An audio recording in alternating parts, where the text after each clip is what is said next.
Hello, Radhe Radhe गुरु जी। गुरु जी, मेरे को मेरे पति के बारे में बोलना है क्योंकि वो शराब बहुत पीते हैं।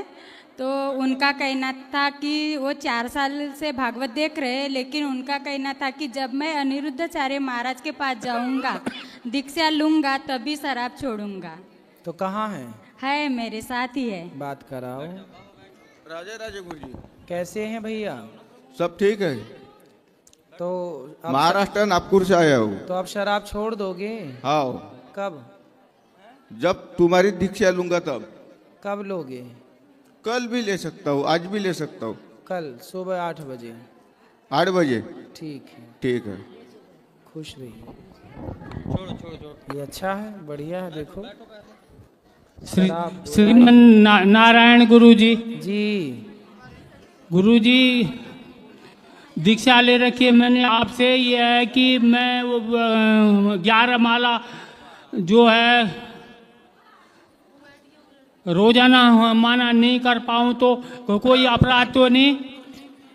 क्या करते हो आप? नहीं, वैसे तो मैं गांव में ही रहता हूँ। काम क्या अभी करते फिलहाल हो? 2-2.5 महीने के लिए मैं यहाँ दिल्ली में आया था। तो इतने दिन तो मैं 11 माला करता हूँ, 1 माला तो रोज ही करता हूँ। और काम क्या करते हो? काम हमने गांव में कुछ नहीं करता हूँ मैं। वैसे ही ये YouTube के माध्यम से ये भागवत वगैरह जब सुनता आवाज आ रहता रही हूँ। है? हैं जी? आवाज आ रही है? आवाज आ रही। जब कुछ नहीं करते तो आप 11 माला ही क्यों? अधिक से अधिक भगवान का नाम जपो। नहीं, जितना- मैं हमेशा खाते पीते श्रीमन नारायण ये कोशिश करता हूँ कि हर श्वास में भगवान का नाम लो। बिल्कुल। और लेकिन गुरु मंत्र जो है ना, ये जैसे कभी कभार, जैसे मैं ठीक दिल्ली है। आया था, यहाँ ठीक आया है, हूँ चलते तो फिरते श्रीमन नारायण बनाए रखिएगा। हाँ, 1 मिनट और रुकिए जी। बोलो।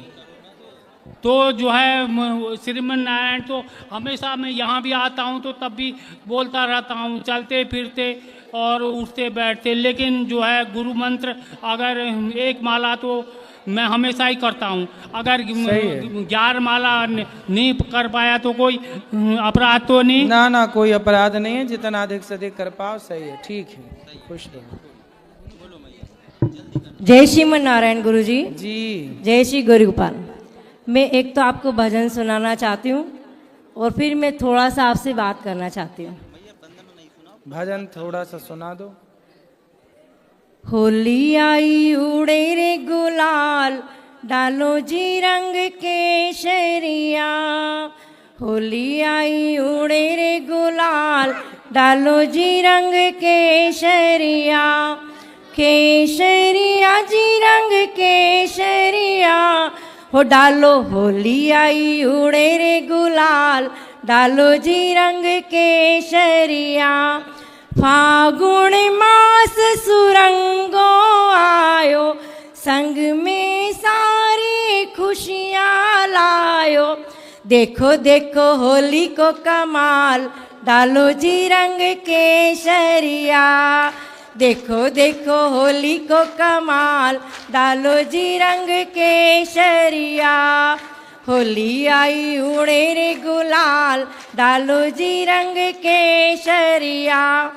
ढप झांझरिया ढोल बजावा, ढप झांझरिया ढोल बजावा।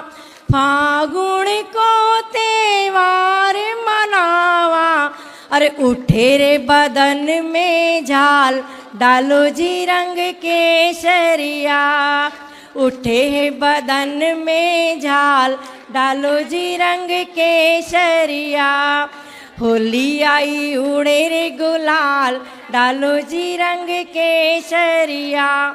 ब्रज की नवेली बड़ी अलबेली, ब्रज की नवेली बड़ी अलबेली। चंपा चमेली छेल छबीली, नाच दे ताल, डालो जी रंग केसरिया। नाचे दे ताल, डालो जी रंग केसरिया। होली आई उड़े रे गुलाल, डालो जी रंग केसरिया। अरे नटवर नागर कृष्ण मुरारी, नटवर नागर कृष्ण मुरारी, भर पिचकारी गोपियों को मारी, भर पिचकारी गोपियों को मारी, कर दिया हाल बेहाल, डालो जी रंग केसरिया। होली आई उड़े रे गुलाल, डालो जी रंग केसरिया। वाह, महाराज श्री, मैं आपके आश्रम में आना चाहती हूँ। मैं 3 साल से आपसे जुड़ी हूँ। आश्रम में तो खड़ी हैं आप।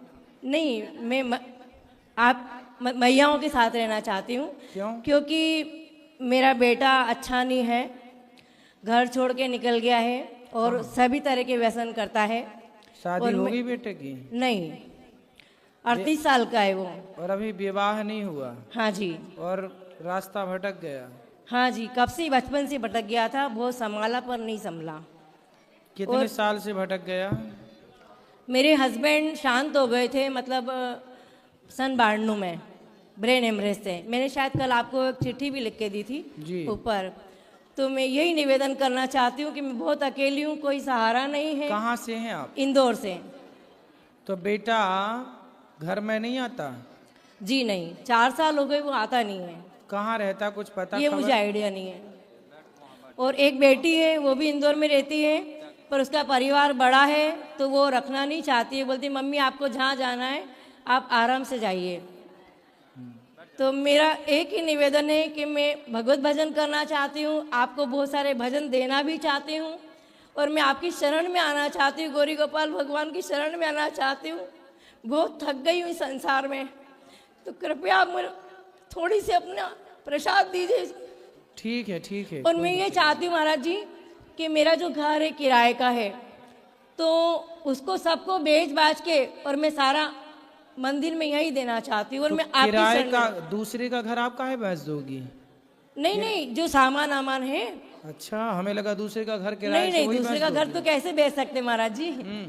तो जो भी बसाया तो बच्चों के लिए ही था, तो बच्चे तो है ही नहीं। वो सामान जो है किसी को दान पुण्य कर देना, किसी गरीब जरूरतमंद को। जी, हमें तो आप केवल अपना आशीर्वाद देना और यहीं रहना प्रेम से। कोई तो मैं महाराज जी 1 आध महीने में आपके पास आऊंगी, बिल्कुल। सब करके। तो आप मुझे रखेंगे ना? क्यों नहीं रखेंगे? धन्यवाद महाराज। खुश रहिए। बैठो। राधे राधे गुरुजी, जय श्रीमन नारायण। जय श्रीमन नारायण। गुरुजी मेरे 3 प्रश्न हैं। अच्छा, पहला प्रश्न, मैं गोवर्धन परिक्रमा करते करते कहाँ पे गिरिराज गया, तो मैंने देखा कि वहाँ पे सब लोग दूध चढ़ा रहे थे। तो गुरुजी वो सारा दूध तो नाली में ही जा रहा है, तो वो एक तरीके से वेस्ट नहीं हो रहा है? बेटा यहाँ आपने सबको भोजन करते हुए देखा हाँ गौरी जी। गोपाल में? हाँ जी। यहाँ कुछ वेस्ट दिखा? हाँ नहीं। यहाँ वेस्ट नहीं है ना? नहीं।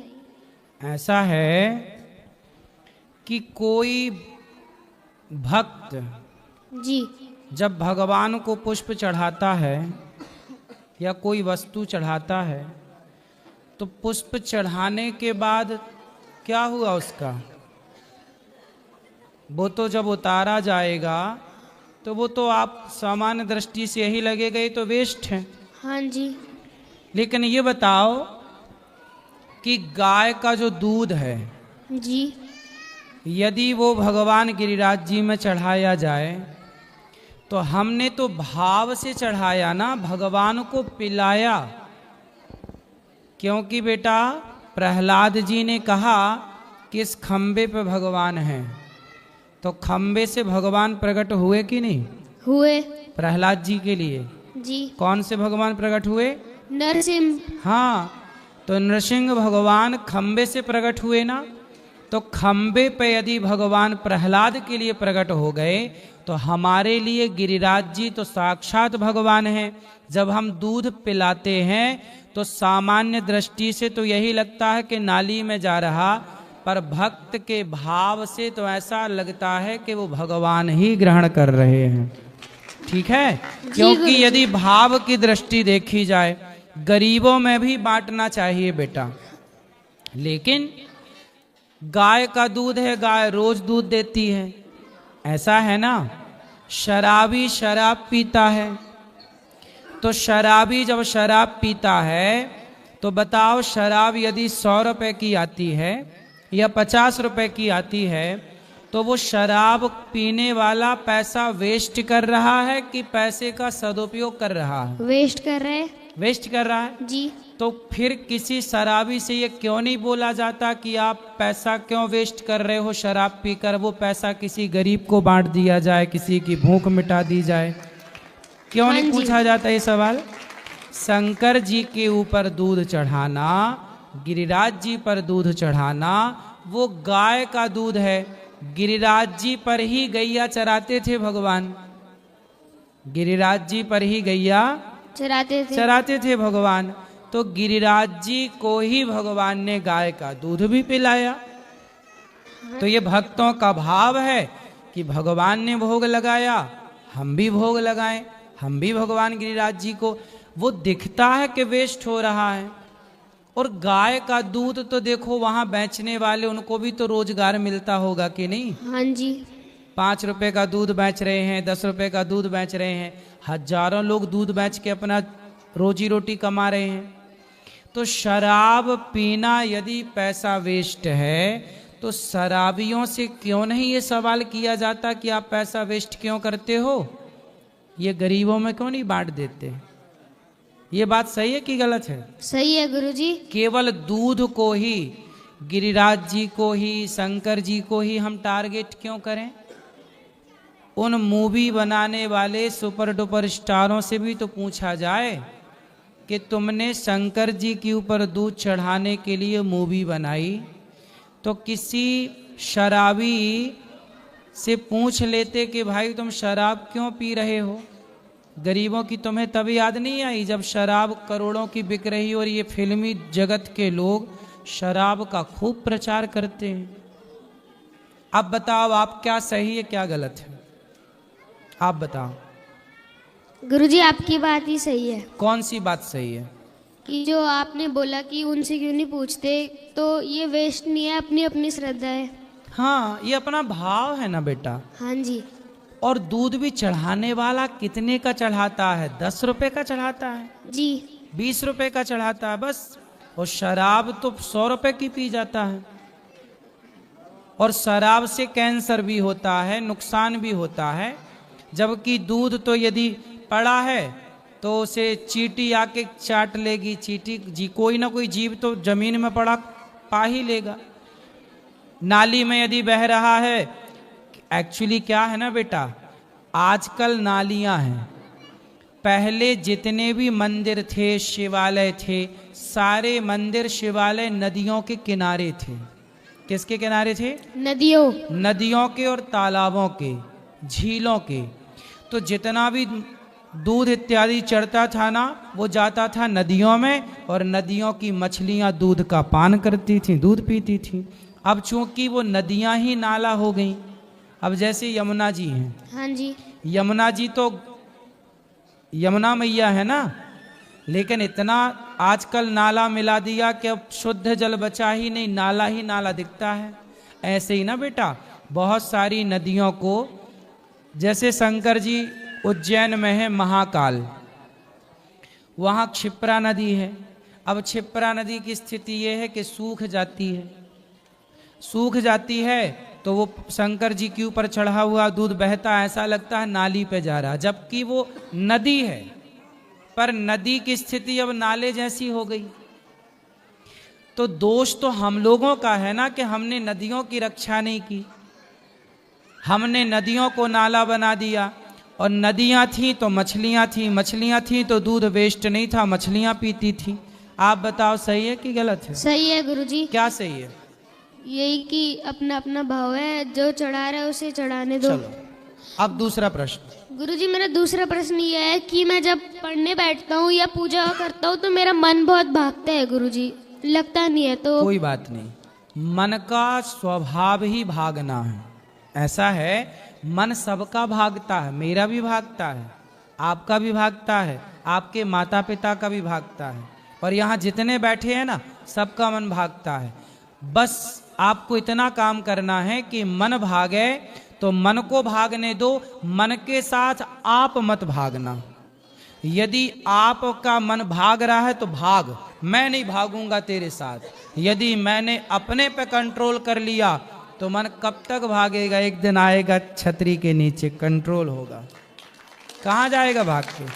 इसलिए मन को साधो बेटा, ये प्रैक्टिस से होगा। अभ्यासेन तु कौन्तेय, अभ्यास करो, धीरे धीरे आपका मन आपके कंट्रोल में होगा। कैसे होगा? आपको लिखना आता है? हाँ जी। तो आपने लिखना कैसे सीखा? धीरे धीरे प्रैक्टिस करके। प्रैक्टिस की ना? हाँ जी। साइकिल चलानी आती है? जी। सीखे कैसे? प्रैक्टिस कर करके।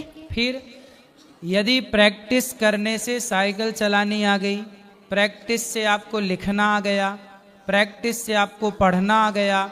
जब आप पढ़ते थे ना शुरू में, तो आपको का खा क म ल 3 अक्षर जोड़े जाते थे, क म ल, लिखा तो कमल, हाँ जी। है ना? फिर आपको पढ़ना आ गया। जैसे प्रैक्टिस अभ्यास से पढ़ना आया, लिखना आया, उसी तरह मन को भी अभ्यास से वश में करना। यदि प्रयास करो वश में करने का तो मन भी वश में हो जाता है धीरे धीरे। फिर मन भागेगा नहीं, कंट्रोल कैसे होगा? प्रैक्टिस करके होगा। करत करत अभ्यास के जड़ मति होत सुजान। क्या करोगे मन को वश में करने के लिए?